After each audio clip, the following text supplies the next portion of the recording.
We're in Fridgedoor Cave. We're coming through Boob Tube entrance, which is site 5000. That's enabled us to come here without having to dive two very awkward sumps, with a very awkward climb in between. It's taking 5 or 6 hours to get here. It's only taken us 45 minutes due to the new entrance.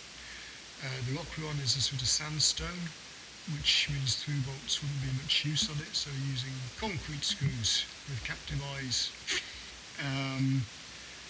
We're taking in turns to bolt up to where we've got to now,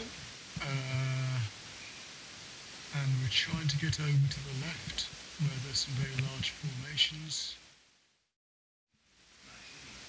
Very, very beautiful.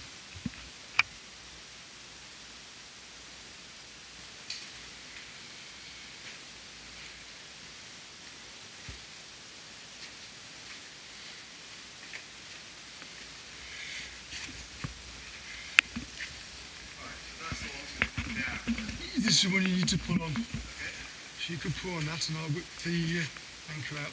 That's great. Just the tag at the end isn't it?